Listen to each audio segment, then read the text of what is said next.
দাঁড়াও। ওকে, আসসালামু আলাইকুম। আমি মোহাম্মদ সিয়াম হোসেন।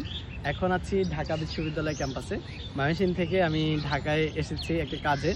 তো এখানে আমার ছোট ভাই পড়াশোনা করে ঢাকা বিশ্ববিদ্যালয়ে। তো এখানে এসে আমি দেখতে পারলাম যে একটি অর্গানাইজেশন আছে যারা মানুষের যদি কোনো ডকুমেন্ট বা কোনো কিছু প্রয়োজন হয়, আগে আপনাকে দেখাই জিনিসটা। সেই অর্গানাইজেশন হলো সরলীকরণ। এই যে আপনারা ফোনে দেখতে পারতেছেন যে ওদের বেসিক্যালি সার্ভিসটা কীরকম, যে কারো যদি কোনো ডকুমেন্ট বা কারো যদি কোনো কিছু প্রয়োজন হয় ঢাকায়, যে তার এই জিনিসটা করা লাগবে, কোনো ডকুমেন্ট কোথাও সাবমিট করা লাগবে, কোথাও থেকে নিয়ে তাকে পাঠাতে হবে।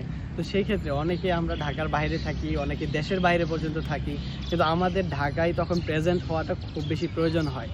কিন্তু এই যে একটা সমস্যা, আমার চাইলেই তো আমি ঢাকা আসতে পারতেছি না, আর যারা বিদেশ থাকে তাদের তো আসার প্রশ্নই ওঠে না। তো সেই ক্ষেত্রে এই একটা হ্যাসেলটা কারা নিবে, কে কাজটা করে দিবে? ঢাকায় একটা স্মার্ট ছেলে যদি কাজটা করে দেয় তাহলে কাজটা অনেক সহজ হয়, এবং যে কেউ করে দিলেই তো হচ্ছে না, সেই জায়গায় ট্রাস্টেরও একটা বিষয় আছে।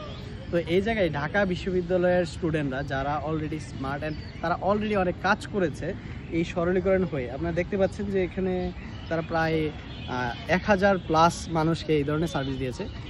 বেসিক্যালি যাদের এই ধরনের কোনো ডকুমেন্ট রিলেটেড এক জায়গা থেকে আরেক জায়গায় দিয়ে আসা লাগবে, কোনো জায়গায় জমা দেওয়া লাগবে বা কোথাও পাঠানো লাগবে, শুধু ডকুমেন্টই না, অন্য কোনো কাজ হলেও যেটাতে আপনার প্রেজেন্ট থাকা খুব দরকার, তো সেই কাজটা যদি আপনাকে প্রেজেন্ট থাকা ছাড়াও কোনো স্মার্ট একটি ছেলে করতে পারে, সেই ক্ষেত্রে ঢাকা বিশ্ববিদ্যালয়ের এই যে সংগঠন সরলীকরণ, তাদের রিপ্রেজেন্টেটিভ যারা ঢাকা বিশ্ববিদ্যালয়ের স্টুডেন্ট অ্যান্ড তারা আসলেই স্মার্ট, তাদের সাথে কয়েকজনের সাথে আমার কথা হয়েছে, রিপ্রেজেন্টেটিভ যারা আছে, তো তারা এই ধরনের কাজগুলো করে দিয়ে থাকে। তো ফিউচারে আমি চিন্তা করলাম যে আমারও আসলে ঢাকায় বারবার আসলে আসা অনেক কষ্ট হয়ে যায়, কারণ জার্নি করা।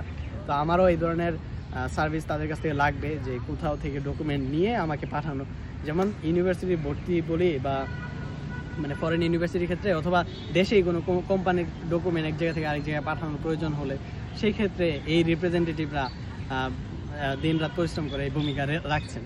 তো আপনারা চাইলে তাদের কাছে সার্ভিস নিতে পারেন। এই ধরনের সার্ভিস আসলে এই ঢাকায় এরকম ট্রাস্টেড প্ল্যাটফর্ম আগে কখনো দেখিনি। তো ঢাকা বিশ্ববিদ্যালয়ের স্টুডেন্টরা খুলছে, ইনিশিয়েটিভ নিয়েছেন, তো তাদের জন্য শুভকামনা রইল। ধন্যবাদ।